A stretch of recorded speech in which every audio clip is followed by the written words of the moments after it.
This is an interesting development. Illustrations by me. So I was contacted by another company. The last company I would ever expect to contact me, Paul Rubens. Now you remember the video, right? I would stick with Rosa Gallery or the Dark Days or the Lucas Aquarelle, and I would stay away from these. So maybe they watched the show, I have no idea. Maybe they watched the video, I don't know. But here's what maybe makes me think they saw that video, and that is they said, hey, we'd like to send you something. Would you like the pink one or the black one? Now, if you remember what I said last time, first of all, I don't mind pink. This color makes me want to vomit.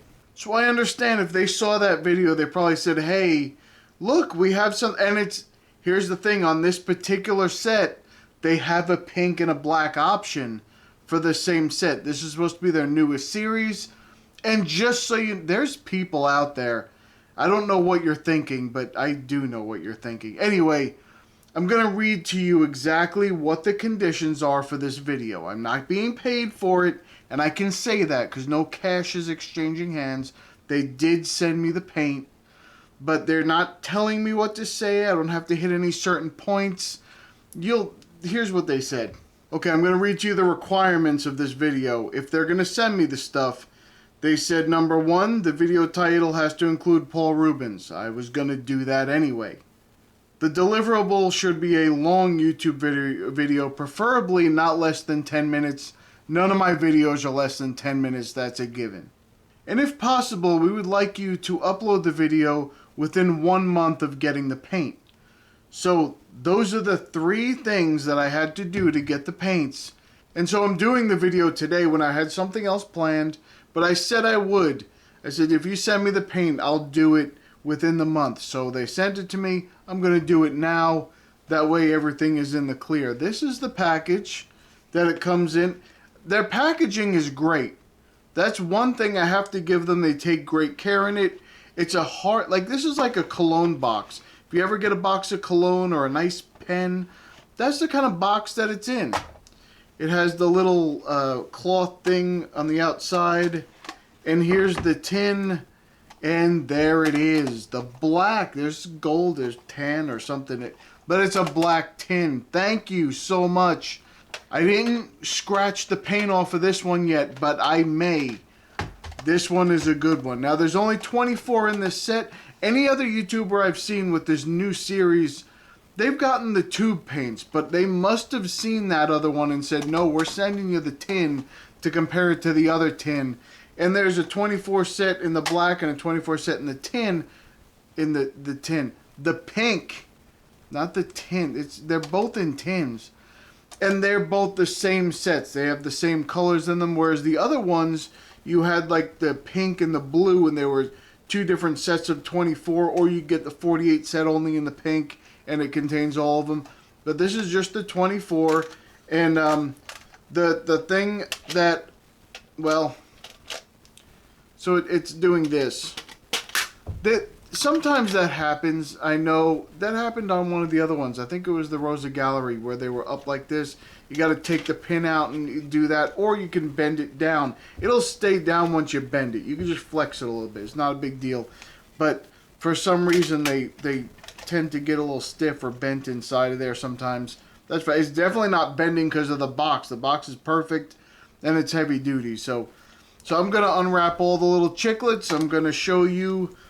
Well, you know what? Before I do that, let me just take a look at this here and see if they listen to the other thing that I said. Well, there's some information here. It's really small. Okay, so it says color. Oh, I'm going to show this to you on the top down. I got to read this to you. All right. So I'm going to go through a full swatching of the colors. I'm going to do a painting. I'm going to talk a little bit. All right, let's get into it. Okay, so I just want to show you quickly. It says color there, but there's no color. And then it says carrier gum Arabic, or Arabic gum, however you want to say that. It has the pigments there. And then it says weather resistance. That's what they call their light fastest. Can you see that? Is that in focus? Anyway, they see that It says weather resistance, and they give the number of stars. They don't call it Light Fast, but at least listen. I don't care about the confusion with that. I understand what that means. At least they can communicate with me what they're trying to say. I get that. And then it says transparency, full rank, full. Yeah, I don't know. Full coverage transparency. I don't know what that means. Okay, so I'm gonna take this out. One of the other things they did well was, there's no more sticker on here. It just slides out of the cover. Wonderful. So you can mark it on the side if you want to put anything on there. But it just slides out from this cover, so there's no more sticky stuff. You remember the last time I pulled this off, there was sticky stuff on there, and all the paint was sticking to it. So they fixed that. Wonderful. That's a definite positive in their column. Okay, so in the email it says that the 5th generation of artist grade paint is better transparency and light fastness compared to the 4th generation. So that 4th generation, those are the ones in the pink tin that I did before. This is the 5th generation. It's supposed to be more transparent. Listen, I don't care if they're more transparent, and I don't understand why they would say that. Why is that something they would tell me in an email? Because I'm looking at all of these colors here, these 24 here. There's 4 colors. There's 4 of them. That's it. That are actually that are completely transparent. Not light fast, completely transparent. They're all mostly light fast. There's a 3. Where's the 3? The indigo is a light fast of 3. Don't worry about that. We'll talk about it when we get there. But everything on a scale of 1 to 5, most of the stuff in here is either a 4 or 5, which is great. The literature they send, still, I can't understand any of it. If they want me to buy a color, obviously they sent me only half the set, because 24 is only half of their line. They have a full 48 colors, but they saw what I did with the last one, so they said, screw that, we're just going to send him the 24. He can be happy or not. So anyway, I don't know if that's what they said. Anyway, it's not where I can understand it. The only thing I know is the color number. So they give me a little number here, and then they give me the pigment. I can see the transparency. I see the stars for light fast, but I don't know what color that is. So if I want to get that color. I really want that color. I have no idea what it is. I had to go onto the Amazon site to even look up the names of the colors to match them up to what they have here on here, which is just a number. It's just a color number, and I had to make sure that that number there matched that color so that I could do this. But so I would appreciate if they would put the color name on here and just don't say color. I'm looking at the side. The other side just has the pigments and then the stars. That's it. The other side has, the binder and the pigments again and the stars. And it just says transparency, full coverage. I don't know what that means, but it doesn't matter to me. Listen, I don't say that anything with transparency, it does not matter. I use opaque watercolors. I have no problem doing that. I don't mind them. I like them. Matter of fact, I like them a lot. So transparency is just for if you're doing a lot of glazing and you want to see the colors underneath. But you have to use the right kind of paper, because if you're using paper or pigments that lift easy, then doing the glazes with the transparent watercolor doesn't even really matter, because you're going to lift underneath when you go over the top of it. So the other things that I don't know if it's staining, and I don't know if it's granulating. Those things are not marked on the paint. Those things are actually important to me. Staining, I want to know if I can lift or if I can glaze over the top without moving it. That is important. And then the other thing is the granulating, because I love granulating paint. I can take a wild guess based on the pigments if something is going to be granulating, but still I would like to know when I go to pick out the paint, hey, can I pick out this one, and what is it, and is it granulating? It's something I'd like to know. So having said all of that, let's get into the swatching. Now they also included their own swatch sheet, which does have the colors. I didn't realize this before, but this one does have the color of the name on there. The ones in the other set didn't, and it's on their nice watercolor paper. I don't know if you can see any of that, but it's sparkly. You probably can't see it in there. Anyway, it's sparkly paper. It looks like it has sparkles all over it. They do that with some of their watercolor paper, and it's very interesting. But now, of course, I can't read anything here. You know, it depends. Again, if you're marketing it to the audience that you want to sell it to, they should be able to understand what things say. And but at least I know what the colors. You can put the colors there. It has the number, which is on the pan itself with the pigment, and then it says what it is. So that's interesting. I'm going to use this anyway because I didn't want to use that small thing. That's fine. Okay, as usual, the pigment database will be listed below. So if you want to look up any of the pigments and see some of the properties that I do not mention, you can do that. So let's look at the first one, which is a Naples yellow, and let's see how good they got. I'm also going to compare these to the other ones and see if some of these color names are existing in the other ones and see how they look compared to them. Now, I know what you're going to say. You're going to say to me, hey, Pete, I thought you had a book that you were putting a swatches in on these little cards that you make. And I do. I have these little cards like this that I put the color name on, and then I paint it out and then put some water and see the spread. And then I fill out this information. I put the pigments on the bottom. You have to earn your spot in that book. This is not something I do with every watercolor. Only the watercolor that I'm going to be considering putting on a palette. So if I have any of these colors that I'm going to put on a palette somewhere, maybe that I like, then I'll put them down. But otherwise, I'm not. And then we're going to go through, while I do the painting, we're going to go through all the positives and negatives that I have with these paints. So first, let's just look at some color swatching. So we have this Naples yellow here.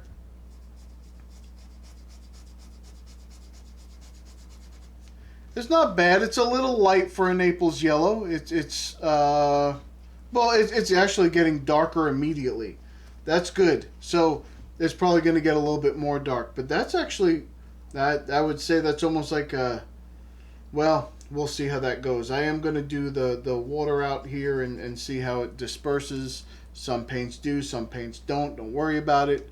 Doesn't look like it moves much at all. I'm sure it'll spread a little bit in that water, but doesn't look like it moves much at all. Okay, so we have the titanium white here, PW6. By the way, this is fully opaque according to what they're saying. This is a completely opaque, and it is. Naples yellow usually is. And you have this titanium white. Plus you have a nickel antimony titanium yellow, which is, again, another nickel and titanium, so it's going to be very opaque. And then you have this chrome antimony titanate as well. Again, very opaque, so I can see why this is a very opaque color. I've never seen, I don't know, PBR24, chrome antimony titanate. I don't know where, I think I've seen that somewhere else. I don't know where. I'm sure it's in other brands. I'm sure other brands use it, but I don't know where I've seen that before. But that's an interesting color. I like the color. The color itself is nice. It's a warm yellow and it's an opaque yellow. So if you want to do something with that, go for it. So now we have a lemon yellow, and this is actually the Hansa yellow. So this is what you're going to see in like a Daniel Smith or something like that. It is the 10G. I believe the 10G is, I don't know if it's as light fast as the regular one. I mean, this one says 4 out of 5. So they're acknowledging it's a little less light fast. I don't know how much less light fast it is, but I know it's a little less than normal. And it spreads a little bit more. It spreads a little bit more than the other color. That's interesting. Now they also mentioned that this has an increased flow. So I don't know exactly. I don't see. Listen, it doesn't always matter if it flows through the water or not. Some people say, oh, that's because it's loaded with fillers, it doesn't flow. That's not true. It can be true. If you put fillers in there, it may not flow as good. But some colors just don't move, like the Holbein. They just don't move. Doesn't mean there's fillers in there. It just means they don't move. Other colors move drastically. It's because they add other things in it, like oxgall or synthetic oxgall, or they get it to move a little bit more. Some companies don't do that, so don't worry about that. Now we have a cadmium yellow light, and that is bright. Boy, that's bright. That's like a lemon yellow, but it's almost just exactly like the other one. So that is PY35 is cadmium yellow. Now let me just say this. I know that people think there's a difference, and maybe there is. I don't really know, but when I look at things, all I'm saying is This semi-transparent and this semi-opaque are the same exact thing. I've never been able to tell the difference between something that's semi-transparent and semi-opaque. They're both the same thing. Either it's opaque, transparent, or semi-transparent. It's not really... these slight little differences I cannot even tell with my own eyes. So for me, these two things don't matter. They're either semi-transparent, semi-opaque, whatever you want to call them, they're the same. So now if you were going to have either of these colors on the... I don't know, maybe they mix a little differently. I don't really know, but I'm just saying they're basically the same thing. All right, let's look at the cadmium yellow deep. Oh, I didn't do the water on the other one. I have to do that. So cadmium yellow deep is exactly the way I would expect it to be. It's exactly the way a cadmium yellow deep looks. Nothing wrong with that. Let me put the water here and see if that disperses at all. Usually the cadmiums I don't think do. And it moved. That moved a lot. Maybe I'm a liar. It could be. I could be completely wrong about everything in life. Don't listen to me. If you listen to me, something's wrong with you. That's what I'm saying. And that spread pretty good too. That moved very well. So, okay, so some of these are moving a lot better. Definitely better than the other set. So that I will give that to them if they say, yeah, they move a little better. They do. I see that. I call this a cadmium. Like I said, don't ever listen to me. So this PY65 is a Hansa Yellow 65. I don't think I've ever seen that used anywhere that I'm aware of. I know that other companies use them. I know that they're in other companies, but not that I've ever used. Maybe the Hansa Yellow Deep from Daniel Smith could be, but I don't use that color. So that's what that is. It's a Hansa Yellow Deep, basically. And it's not cadmium yellow deep. It's I didn't even read that. It says chromium yellow hue deep. So that's a completely different thing. Chromium yellow. Why does it say chromium? I mean, it's a... Okay, so I'm reading the pigment database here thing. It says that it's a good replacement for a chrome yellow. But if you tell me chromium, I'm going to think that it's more opaque, and I'm going to think that it's going to granulate a little bit, because a lot of the chromium paints granulate. So that's a strange thing to say that's what that is. I'm a little bit confused with that. That's a confusing one, but I get what they're going for, because it's a replacement for a chrome yellow pigment. But calling it, and it calls it a hue. They're not wrong. It's just that when I see that word, I immediately think that's what it is. So, but it's a chromium yellow hue deep. So I get it. They're not wrong. I am just putting my foot everywhere, all over my mouth. It is an embarrassing video to say the least. So here's a chromium orange hue. I'm reading it the right way this time. You know, again, when I see chromium, I think, oh, maybe that's going to be like a granulating orange. I don't think it is. But we're going to see here in the paint out, see if it's if it moves a little bit, if it moves. These are definitely moving a lot more than I thought they would. Definitely more than the other ones did. Semi-transparent again, light fast of 5, and we're going for a PO 62 here, which is a benzy orange. That's that benzimidazolone. I don't like to say the whole way. It's a benzy orange H5G. I don't really know what that stands for, but I'm sure other companies use it. It looks like there are many other companies that use it, but I just don't like the naming scheme of saying that something. But I understand a lot of companies do the hue thing. Even all of them. Daniel Smith does the manganese blue hue and all that stuff. So they all do the hue thing, but it's just confusing. I'd rather you just tell me, make up a different name and call it that. Because when you say the hue, it's not like anybody's going around saying, oh yeah, I'm going to have a good chromium orange on my set. Oh, I can't find it. I might as well get the chromium orange hue. It's not like that. It's not a very popular color paint anyway. So you wouldn't do that. If it was like a cadmium yellow hue, then I would see that. Okay, a lot of people know what cadmium yellow is, but they know the hue is not the actual cadmium yellow.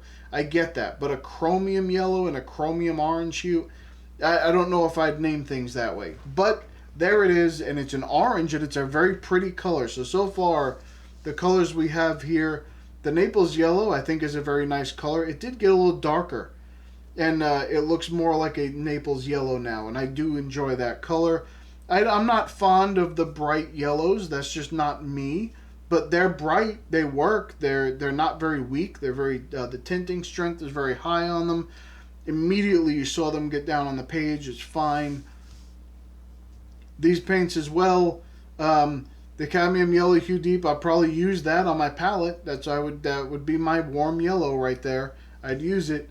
The orange, I do prefer a little bit darker of an orange, but that's still a nice color. There's nothing wrong with that. It's a pretty orange color.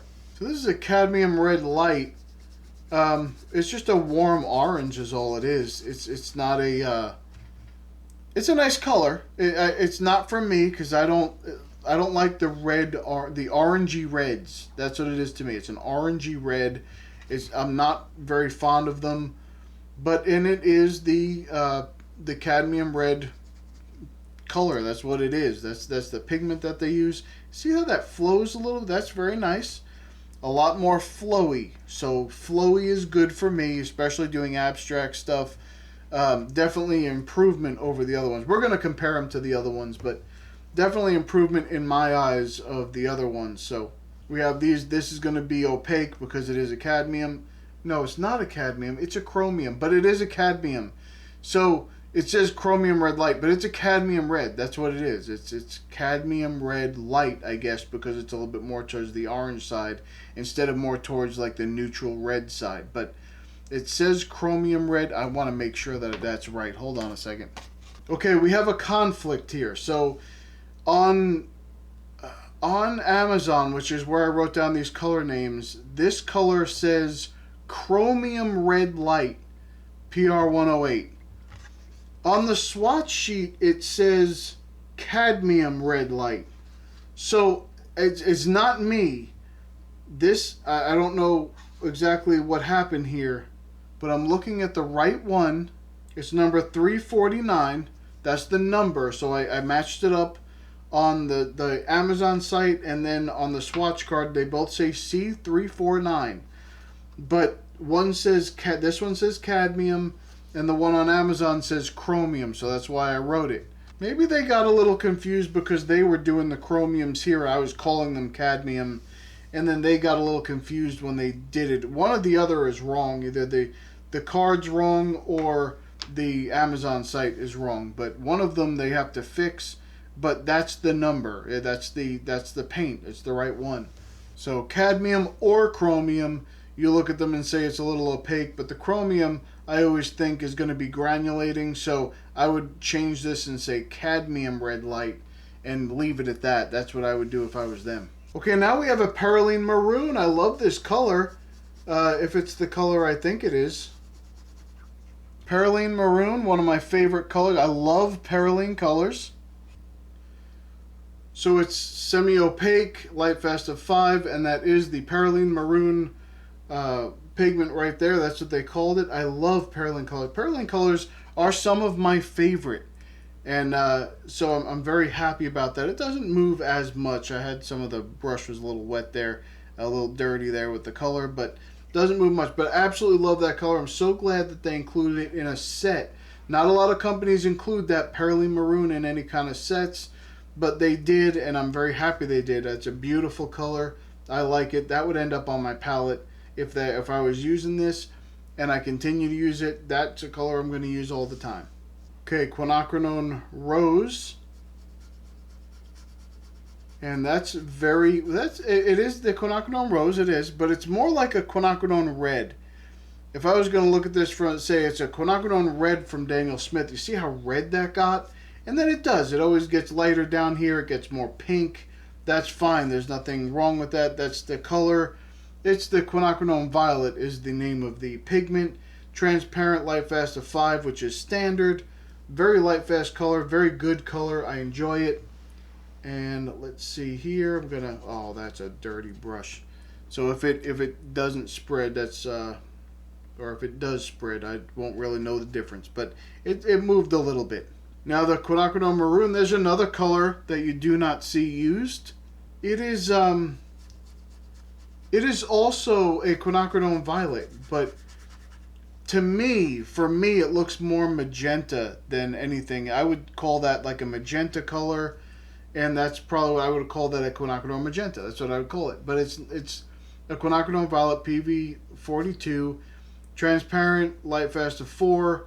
I thought it was more. I thought they were closer to light fast of 1. I think the pigment itself is more light fast, so there must be a reason why they knocked it down 1, because it's 8s across the board. I mean, like a 1 light fast for if you're on a certain scale, and then an 8 on the blue wool scale. Like, it's the top light fast, so they knock it down a little bit. It's a little bit it's a little bit more violet than the other, but they're both called quinacridone violet, just 2 different pigments,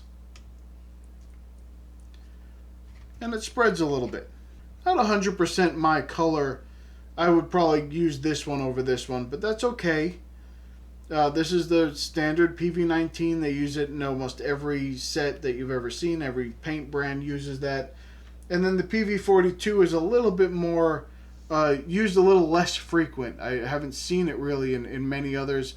I think Daniel Smith used to use it. I don't know if they still do, but not for a quinacridone maroon. I don't know. I've never heard of that color looking like that.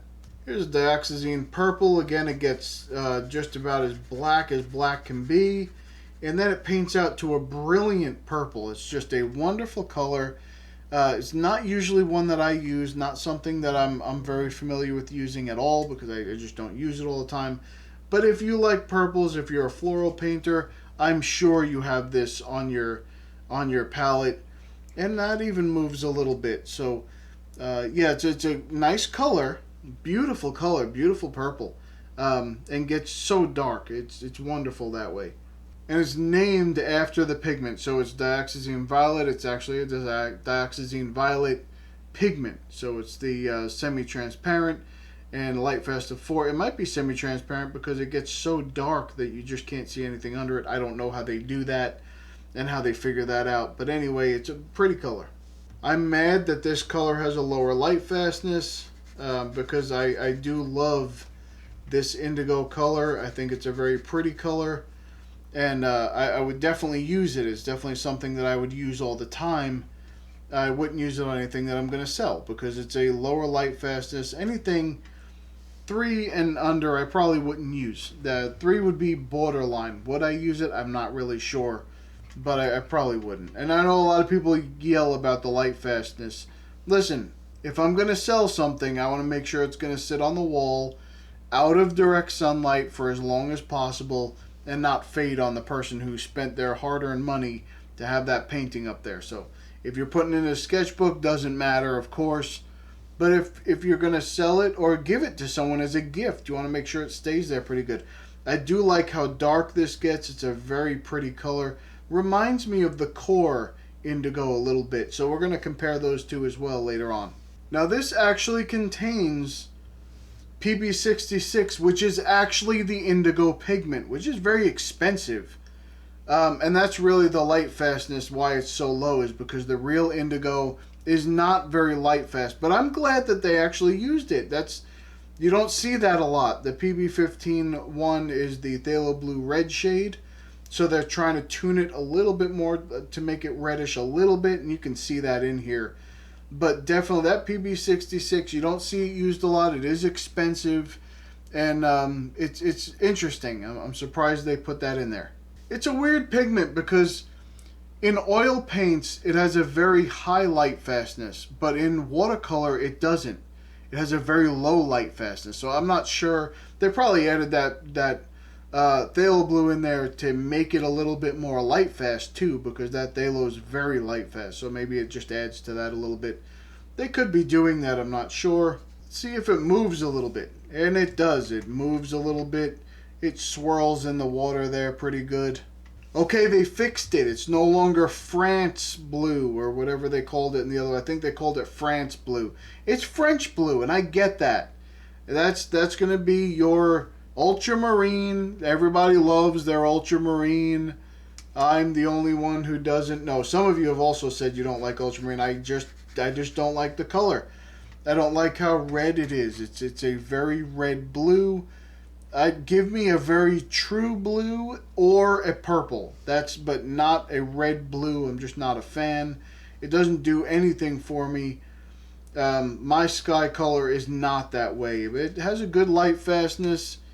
It's a fairly inexpensive pigment. Somebody tell me, why do they call it French blue? Is ultramarine blue mostly found? The pigment is found mostly in France, or that's where they make it, mostly in France. Even the Daniel Smith has a French ultramarine blue, and they have a regular ultramarine blue too. But is that where most of the pigment comes from? Are they the ones that started making it first or something? I don't know what the deal is with that, but they call it French blue. And then on the other side, we have Berlin blue, which is also a very pretty color. And here's your standard Prussian blue. And oh, that's a dirty blue right there. That's dirty water right there. Don't worry about that.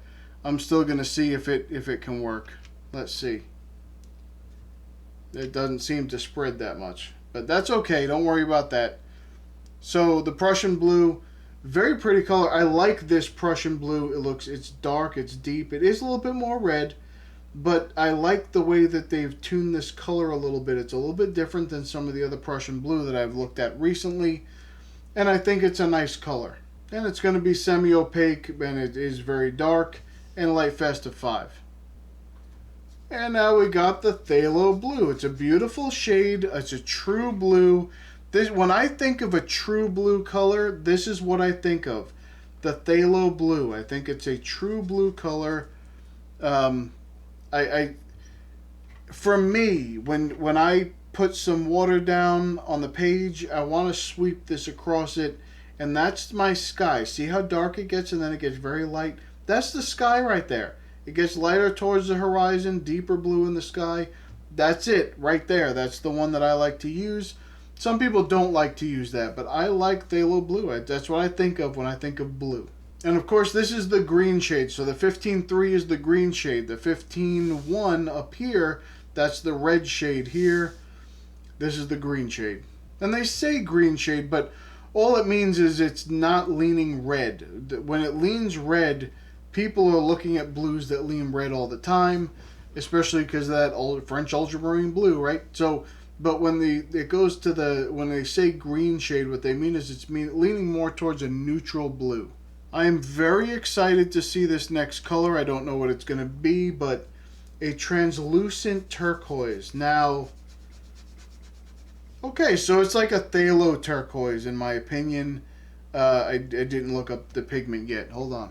Yes, the PB16 is a phthalo turquoise. That's the same kind of color. I think that, don't quote me on it, but I think it's a Daniel Smith. It looks just like that. I'm going to have to compare the two, but it looks just like that for the phthalo turquoise. So that's the kind of turquoise that is. And they call it translucent turquoise. They may mean transparent turquoise. I don't know. It's semi-transparent. Light fast of 4, even though I think this is pretty well... Most of the time, this pigment is like the top of the line. This should be like a light fast of 5, right alongside the other one. But if not, that's okay. That's a very pretty color. I would use that quite a bit. And this is the color I think of when I think of turquoise. I think of more of the bluer side turquoise. And then when I think of teal, I think more of a greener color. But that's just me. Some other people have mentioned the exact opposite. They said this is what they think of when they think of teal, and turquoise is more green to them. So it just depends on where you're looking from. For me, this is the turquoise color. And it doesn't really move. The phthalo colors I've never seen really move, so that's fine. And we get to my most hated color of all the colors in the world. This is phthalo green, PG7. Every time I talk about this color, people say, oh, it's such a wonderful mixer. I don't care. I hate this color. I throw it out. Anytime I get a set, when this color's in it, I take it out and I throw it away. I cannot stand that color. And I thought it was fully transparent. I don't understand why it's semi-transparent here. This is not making sense to me with these two colors. These are both very transparent colors normally. It doesn't make sense that they're semi-transparent, but I don't know. That's what they're saying it is. So if it's PG7, it's fully transparent as far as I'm concerned. And it has light fast of 5, of course, because it's the most hideously staining color in the world. And it wants to make sure that it sticks around for a long time to torment me. And it moves a little bit. It's just a little bit. And another color that I absolutely hate is this May green. I do not like it. I do not like yellow greens. I think they're hideous looking. They don't remind me of springtime or anything else. They remind me of when I want to slam my head into the wall. That's what the color reminds me of. I do not like that color at all. And it moves a little bit. It moves in that water a little bit. Probably not because of the PG7 that's in there, but because of the PY151, which is a benzimidazoline yellow. The benzy yellow, that's the one. And that color's fine. And there you go. And there's nothing wrong with the company with these colors. I just don't like them personally. In any set from any brand, I don't like those colors. We're looking at another turquoise here. It's going to be the Cobalt Turquoise Dark. Now, Cobalt colors I love. And I would expect them to granulate. And I believe it's already starting to granulate in that watered out section there in the bottom here. Beautiful color. A lot of the Cobalt greens that I look at are very similar to this color. Oh, I put a swipe down. But anyway, it moved a little bit. You saw it move out to the edge a little bit anyway. I shouldn't have swiped in there. I should have just put a dot. It moved a little bit. That's fine. Definitely a color that I like. It's a pretty green color for me. I would use that as a mixer. So that's going to be the color that I'm mixing. And it is the Cobalt Chromite Green. It's opaque. And they always are. Cobalts are always a little bit more opaque. Light fast of 5. I like that color. I really love that color. I'm going to use that one. And I'm going to compare it to some other ones too. There's some other ones I want to look next to and see if how they look. Because I think that looks very close to maybe the Rosa Gallery Cobalt Green. So let's see how that works. Now I like olive green. So let's see how this olive green dark looks. No, not for me. So immediately I see that PG7 in there, and I see it. It's all in here. This is the PG7. It's all in there. If you look at this straight... Oh, I put my finger right in the paint. It's okay. Anyway, if you look at this green here, it's just... I expected this to look more like that. That's the color that I expected this to look like. I didn't like that color. It actually dried lighter than normal, lighter than what I'm used to seeing with that.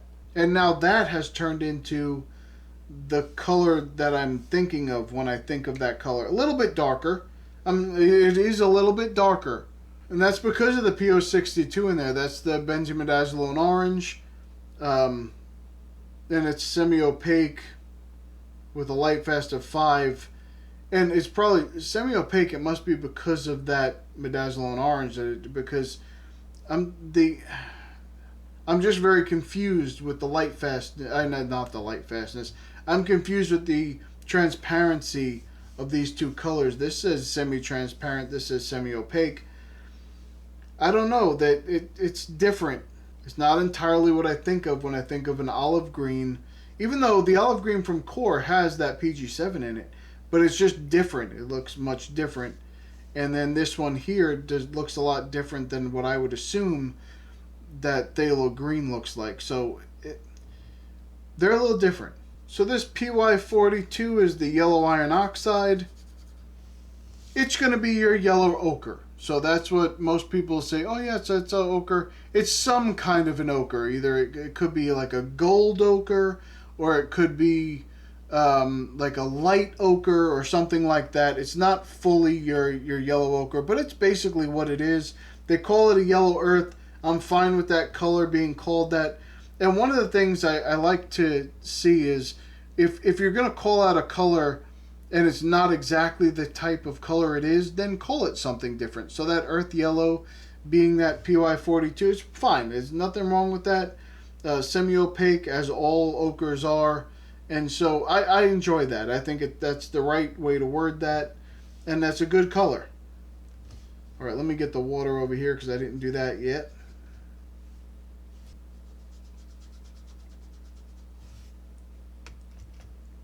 Although I did just say that the core olive green has that in there, and I love that color, but it doesn't overpower it in there. It must be just a dot, because I'm telling you, it's a lot nicer looking than that. Okay, here's where we got into some trouble last time, and I'll show you that. But the burnt sienna, let's see if it's a burnt sienna. I don't know why they add black to burnt sienna, but they did. Let's see. I'll give it to them. It's a different kind of burnt sienna, because it's not really burnt sienna, by the way. That's not the color you use for burnt sienna. So this is a synthetic iron oxide red with the bone black. And so this is an actual bone black. This is the black they use when they destroy the bones. Anyway, and I don't understand, because it doesn't look like it's dark in any way. It looks like a light burnt sienna, but it says PBK9, so I'm guessing it's in there. I'm not going to call them a liar. They say it's in there, so it's in there. Semi-opaque too. That's strange, because, well, it's a PR101. So anytime you have that PR101, maybe it's a little bit more. Maybe it's a little bit more opaque. Now, so it's not bad. I could see it. I think it's better than the other burnt sienna that they were talking about last time. So it moves a little bit. We're going to compare it. I want to see. I don't remember exactly the color that they said was burnt sienna in the last set. I think it was labeled wrong or something. They mixed it up. But here it is. Looks fine. It's a little bit lighter of a burnt sienna than what I'm used to, but I could call that a burnt sienna. And speaking of synthetic iron oxide red, Venetian red, here we are. So I applaud them for putting this into a set. Not many companies do it. It's basically what I think of when I think of a Venetian red. It's got the same properties. It's more opaque. It's light fast 5. And it spreads. It likes to spread. So that's what I think of. I'm happy they put that in there. I'm happy they put it in the set they sent to me. That's a plus. This is confusing. So look at that. That is green. That is a green brown umber. So anyway, umber usually is green. That's black. And you can see that bone black is in there. Brown iron oxide, that's what this PBR7 is. That's the phthalo blue red shade is in here. Semi-opaque with a light fast of 5. It's in color, it's close to an umber, like a raw umber. It's not really a brown umber. Brown umber is a little different. I'll show you the difference. There's a raw umber, a burn umber, and then a brown umber. And so I'll show you a little bit of difference with those, but still, it's a dark. It almost looks like a dark greenish black color instead of a brown color. But sometimes it leans green. This leans way green for me. Probably not something I would use myself. And doesn't really move in the water. That's fine too. And now we get down to the ivory black, which is exactly what it is. Ivory black. It's burnt bone. And usually leans a little bit more warm color. And this does. So it works just like it did. And not much. I mean, this is more green. But other than that, these are very, very close. So there must be a lot of that in here. Let's see if it's going to move a little bit. And it moves a little bit. Alright, so let's take a look at some of these compared to the older colors. As I touch all of the wet paint, that's always wonderful. So the Naples yellow here, you can see the difference. And the formulation is very different here. But you can definitely see the colors are very different. And if I'm going to take If I was going to look at the Naples Yellow Deep here or the Naples Yellow from Core, I would say that these are very different. This almost looks a little bit more like that. It uses the same pigment, PBR24, but then this one uses a completely different set. There's still the PBR24 in here, but there's other things in here, so it lightens it up a little bit. Nothing wrong with it. I think it's a great color. So no problem with that. It's a little less pigmented, a little bit less darker, or lighter rather, than this one. But that's okay. There's nothing wrong with it. The lemon yellows look identical. They are basically the same thing that they were. Nothing has changed there. As you can see, they did give us some extra information here. This shows the transparency versus this one. But other than that, basically the same information. And they changed their light fast scale. So it used to be on a scale of 1 to 8, and now it's a scale 1 to 5. And 1 to 8 is a standard like blue wool scale, but a lot of companies think that it's going too many steps, and I understand that, so they narrow it down. Some people bring it back, or some companies bring it back down to like 3, but they've brought it down to a 5, so that they say, okay, 1 through 5, and that's how theirs is. Now, they did not have a CAD yellow light anywhere. They only had the medium. So the CAD yellow hue deep, chromium yellow hue deep is very close to this transparent medium yellow. Very close, not quite. That I actually like that color better. I think that color, the way it spreads out, it's more like a gamboge color. So here's the Daniel Smith New Gamboge. And you see it starts out very orange, but then it gets lighter, more yellow down here, just like this one did. So it's very close to that. This one tries to do it. It tries to, but it does not succeed. It's not the same thing, and it's not trying to be the exact same color. But this is a PY65. So the other one had the closer color combination between the PY97 and PY110. This is PY83 and 110. So I'm way off the page here. Here we go. So PY110 here and PY110 here, where this one does not have that. And more looks like, let me see. I don't have another PY65, but kind of looks very similar to this, which is the PY110 by itself. So these colors look very similar here. There's no color similar to this, and none that I actually have. I don't have that kind of color anywhere that I'm aware of. I don't have anything that looks similar to that. But the Core Transparent Pyrrole Orange is similar, but this gets very dark and deep up here, and it stays more red than this color here. So it's not really that close. It's not a bad color at all, just one I'm not really used to. This, I guess, cadmium red light, it doesn't even look close to my other PR108. This PR108 looks very red, true red. This looks more orange. I don't know. It's just a different color, in my opinion. It's completely different. Not a bad color, but just not one that I would particularly use. I don't use the orangey reds. Not for me, anyway. And if you compare it to the old one, the CAD red light versus and I know it says chromium red light because that's what Amazon said, but according to their swatch sheet, this is also CAD red light.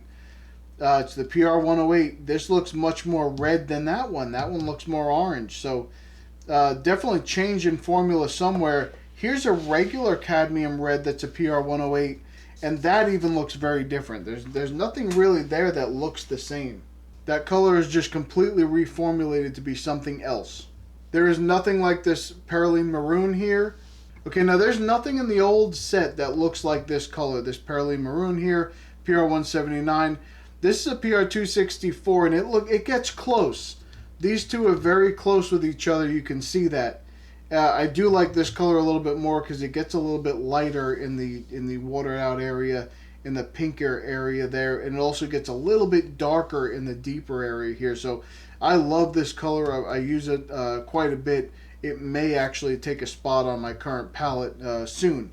But right now, this Perylene Maroon, it's close. I could see that as a substitute. I would use it the same way.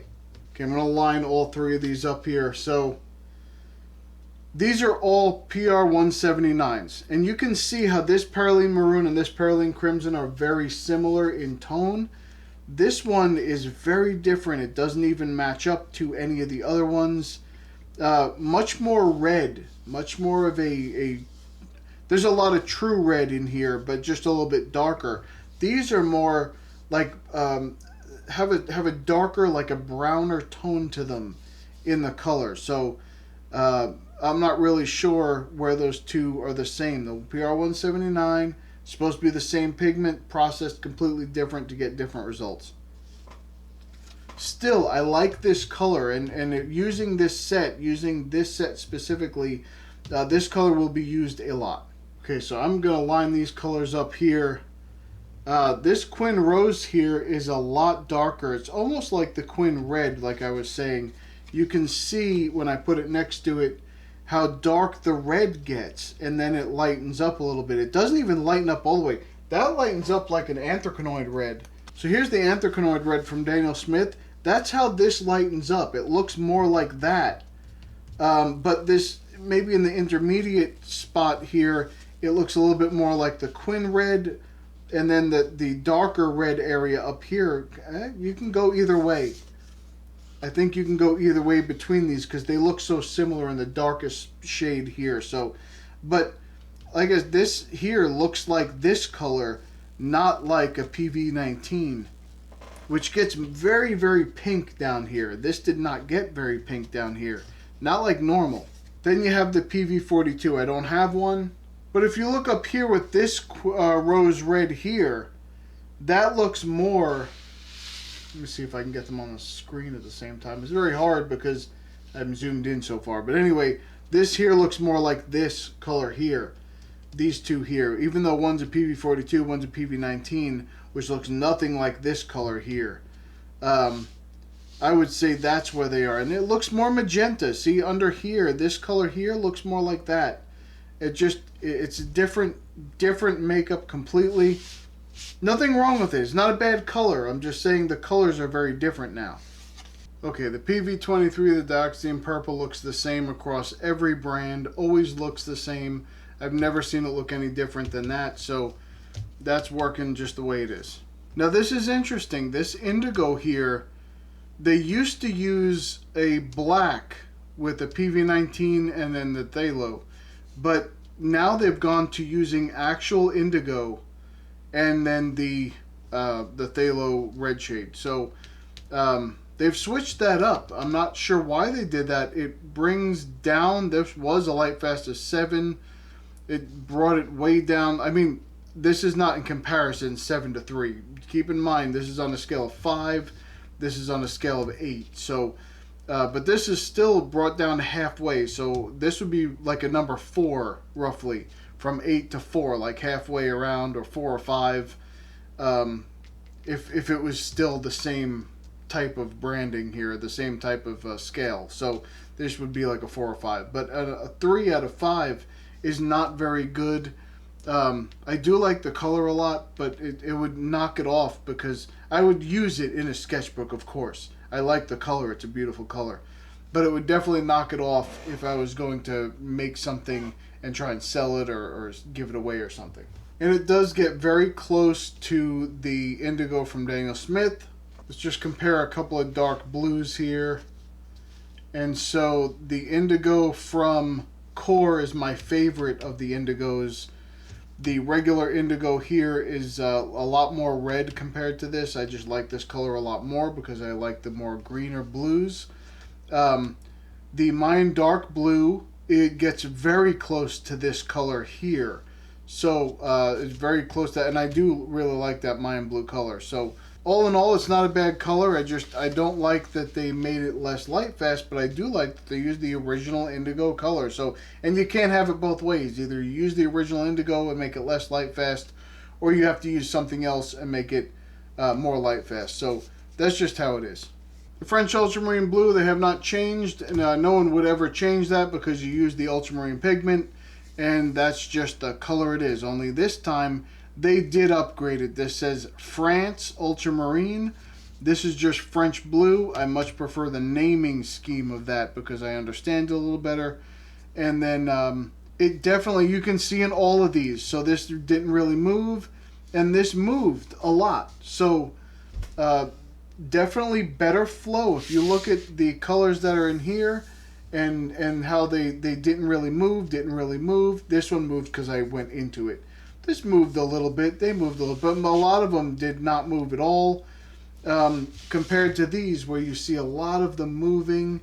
And even though it's light, it still hit the edges on some of these. Very nice. Okay, their Prussian blue is Prussian blue. That's what it is. And they did not change the formula, although it looks a little different. But this Berlin blue is different than the Prussian blue. It's the same pigment. Only this one was like a light fast of 6 out of 8. This is a 5 out of 5. So I'm not sure how that works, but this is very, very dark. Very dark. And I do like this color a little bit more. I say nothing changed, but I guess it really did, because the dot spreads a little bit better. The color is just slightly different. I do prefer this Prussian blue to this Prussian blue. So there you go. So this phthalo blue is actually this sea blue. That's what they used to call it. Moves a little bit more now. It's the 15.3 light fast of 5. This was a light fast of 7. So it's close. I did like this sky blue better. I really like that color, but that's, you know, that's me with the PB36. That's just the color that I like better. But anyway, here's the phthalo turquoise from Daniel Smith. It's actually a little greener than I remember it. I thought it was a little bit more like this. This is a lot darker, but I do prefer this color. I think it's a very nice color, and I would definitely use this color. It's the same PB16, so these are the same pigments. They're just a little off from each other, the way that they process them. And I do prefer this color. And there it is. This color is a little bit darker than this color. This is what I remember from a phthalo green. This is the color I think of. This is a little darker, even though it's the exact same color. So, but I just don't like it. That's all.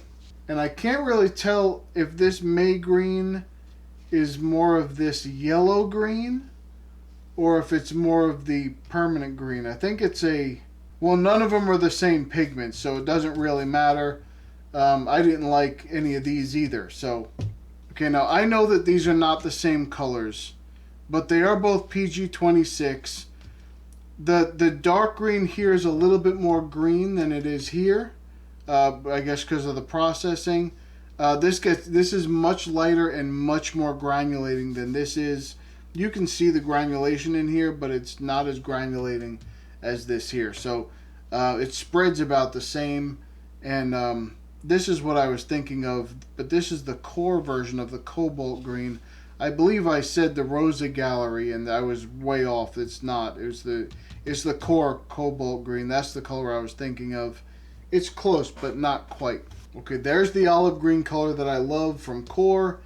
This is what they're saying olive green dark is. I don't like that color. This has the PG7 in it right there.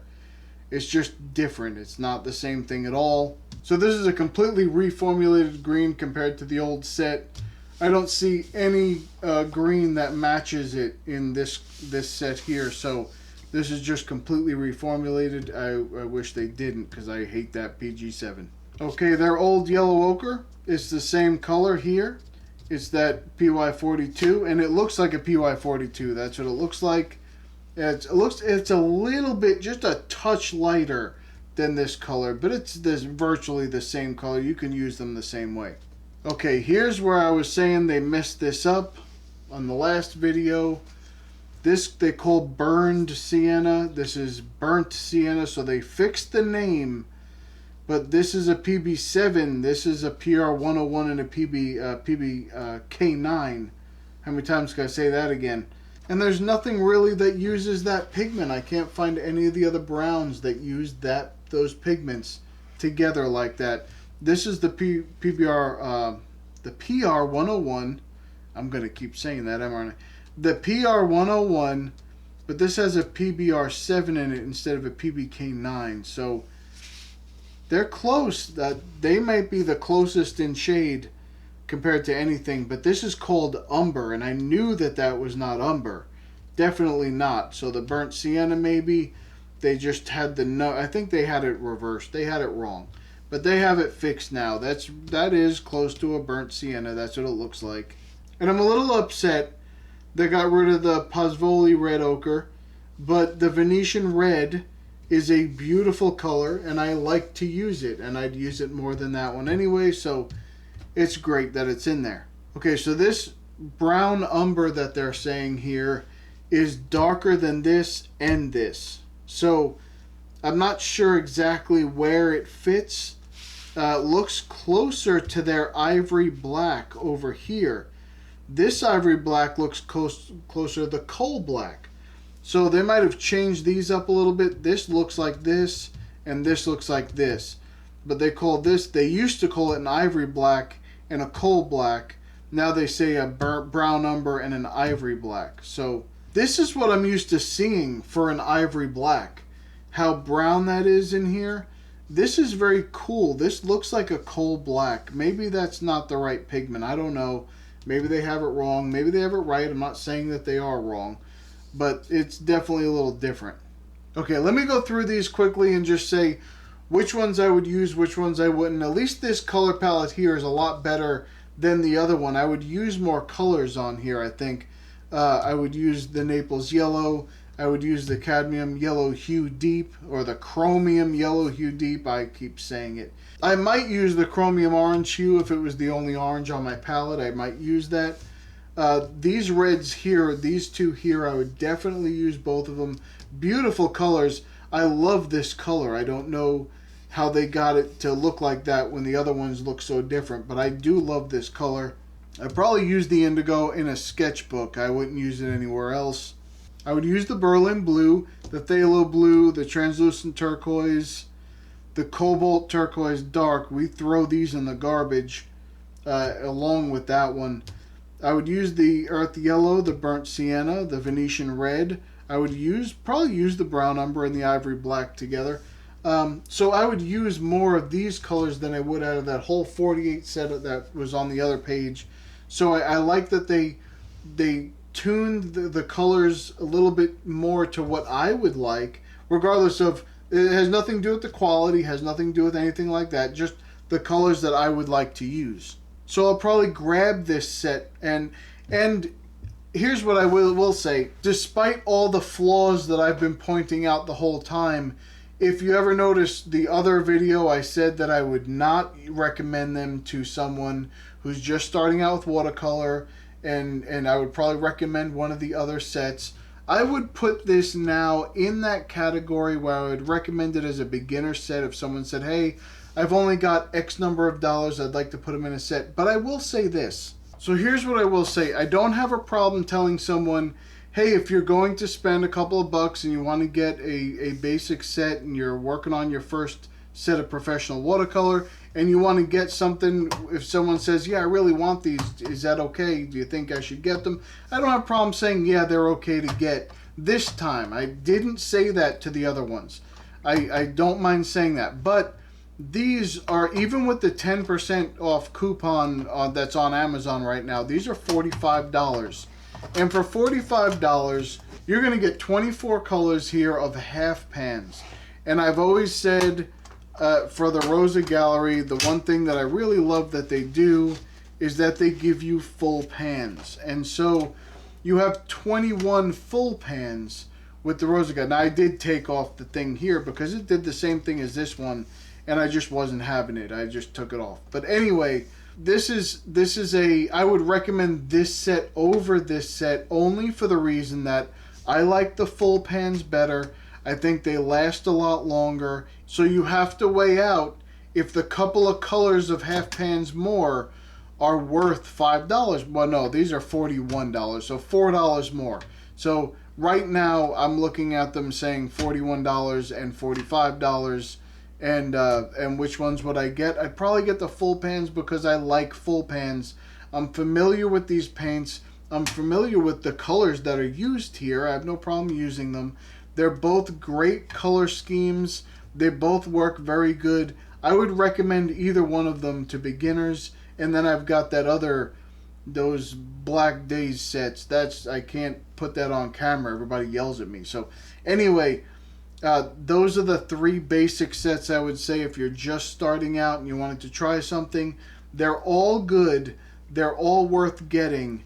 This would be my number one pick out of the three. But that's just me. You have to make up your own mind. These sets, this is the only one I think that's this cheap. I think the other ones are much more expensive.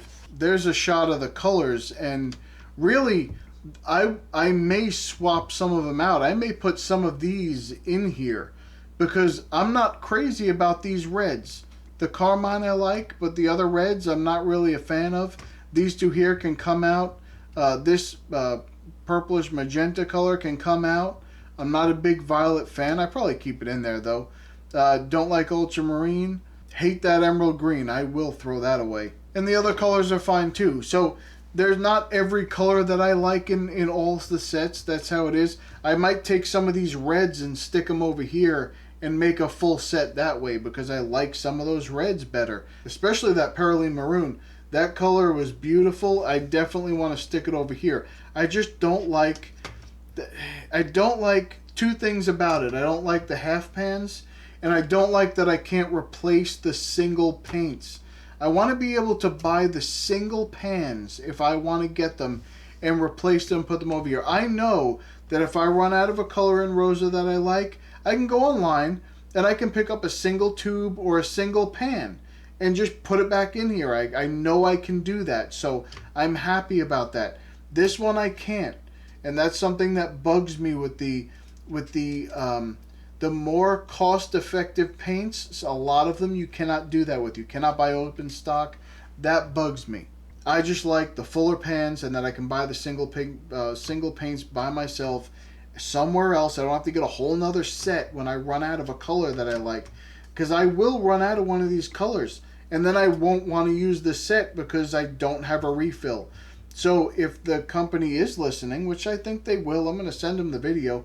That's something I would really like, is to be able to buy the single.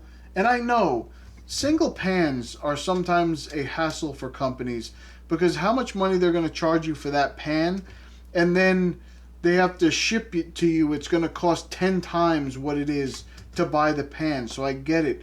But they have to work a little harder in getting into some other shops, get into some online stores where they sell the single pans, and do it that way, and that'll work. That's what Rosa Gallery did. So that's what you need to do. Find some shops you can get into that will carry the individual pans, sell it to them in bulk, and they can sell the single pans along with the other things that people buy from their site. All right, enough of this yapping. I have plenty more yapping to do. Let's get into the painting. Okay, so something I want to mention right away is that I was going back at first. I was like, wait, these aren't going down very nicely. They're not as bright as they were when I did the swatching. They're not as pigmented, but they are. They are fine. I compared them to the other ones. As a matter of fact, at the end, you'll see me flick back and forth between the Series 4 drawing painting that I did and the Series 5 one that I'm doing now. And I'm trying to compare. Are they just as vibrant? Matter of fact, right now I'm sitting down looking at this while I'm talking to you. And I'm saying, are these just as vibrant as the other ones? I think they are. I just think that they go, and this could be, I know a lot of people are not going to be happy about this, but hear me out. Some of the colors went down a little bit more chalky than I would expect. That, now I'm not saying that they look like, dollar store paints. That's not what I'm saying. What I'm saying is, when you put them down, they did have a little bit more of a chalky feel to it, and sometimes the paint didn't last on the brush. And I don't know how to explain that any other way other than saying I had to continuously re-dip into the wells to do the same shapes over and over again, to put extra color on the shape. The paint ran off the brush very quickly. I'm not saying there's anything, I don't know what causes that. I have no idea. That's just what I noticed while I was doing this. If I take the other paints, and any other paints that I normally use, and I dip them in, and I go and I can draw my shape. If it's a huge shape, of course you can't, but my normal shape, I would just do one pass across. Everything looks good. But these, I had to sometimes go in for a second dip. So I I'm not saying it, I don't know what that is. I don't know what causes that. I don't know what that's a sign of. I didn't really pay attention to that the first time I did the drawing with the Series 4. So I don't know if that's a sign of something. I have no idea. If you know that that's a sign of something, let me know.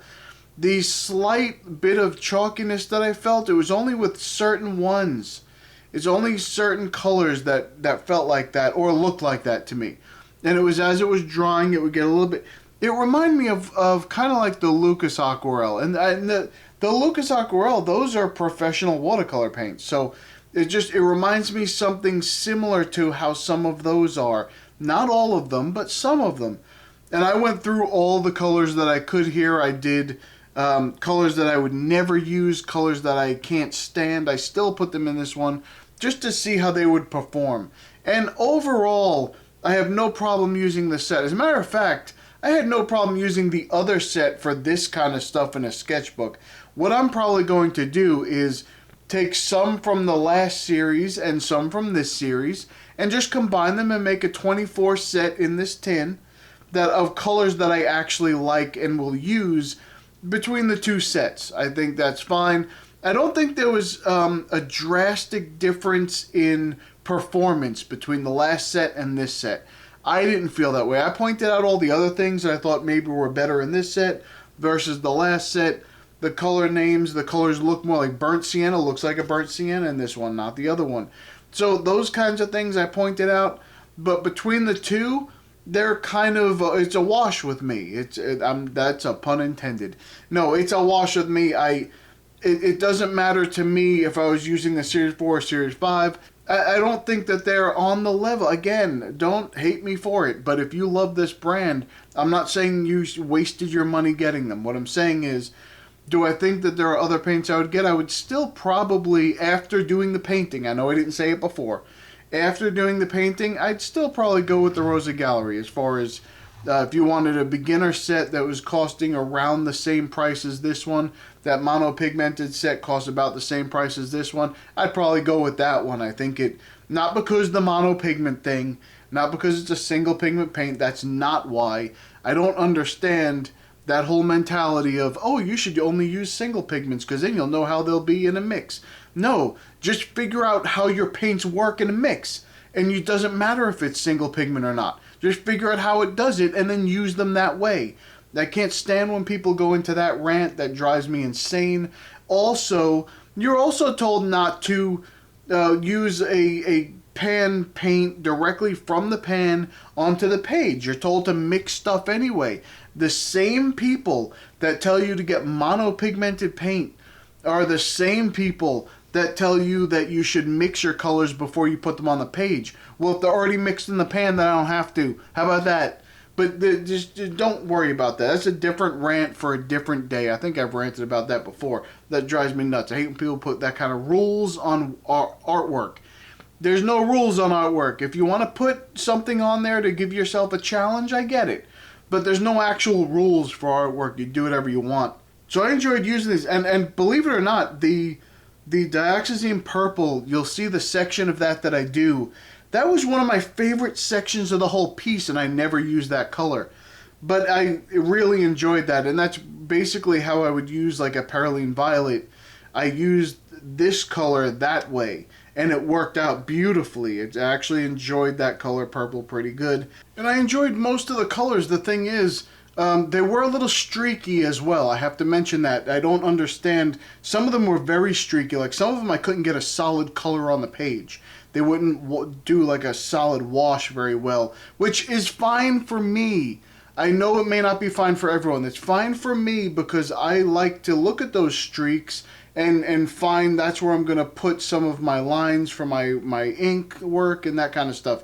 But if I was just really trying to get a solid color wash, that might be a little frustrating. If that's what you like to do, these might be a little frustrating for you. I wouldn't... You might have to try them and then yell at me for saying to try them. But what I'm saying is that, so you have a little bit of the chalkiness, you have a little bit of the, where I had to continuously dip my brush into the well, and then you had some streakiness. And those things were, I wish I would have paid more attention on the other ones. I have to check them again. I don't remember that being an issue in the other ones. I don't remember, matter of fact, I'm looking at the drawing right now. I don't see the streakiness in the paint the way that I saw it in this one. So this one was much different. There was some streakiness in that. I mean, it did blend out in the end. As it dried, it kind of blended out pretty good and gave me my, where I'm going to put my lines. So that always helps me.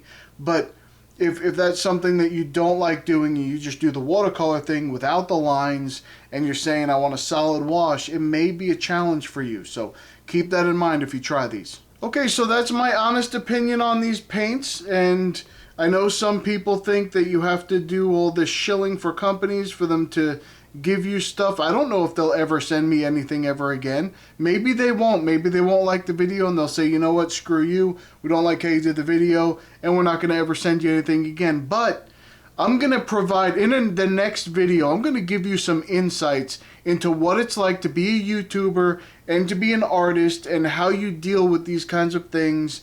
And what's more important when you get these kinds of offers and things like that. We'll talk about that in the next one. So the people popping up on the screen here, they're the ones that actually do pay me for these videos. They pay me to produce these videos. Thank you so much. I am very grateful to all of you. And I'm grateful to all of you for watching. There are so many people that contribute to the channel that I want you to know I appreciate you. There's people that buy things off Amazon and buy my artwork and support me on Patreon and just view the video. They share it, they thumb it up, they leave comments. All of those things greatly help this channel, and I really appreciate where I'm sitting right now because of you. So thank you so much. I do appreciate all of you. Thumb up the video if you're going to either give this a try or at least give this type of art a try, because I'll tell you, it's one of the most fun things that I ever do, is create art like this. I enjoy it so much that I should be paying you for this. I'm not going to, but I should be, because I just enjoy this so much, and I enjoy talking to all of you. So, all right. If you would like to join our community, go to illustrationsbypete.com. You can come in, you can put your own artwork on the site and promote it. You can find some inspiration in the free reference photos. You can just use them however you want in your artwork. You do not need to credit me. Or you can come into the forums and talk to some people and maybe give some advice and maybe find a little bit of information that helps you. So come check us out. All right, that's about it for me. I'm going to go. I'll see you in the next one.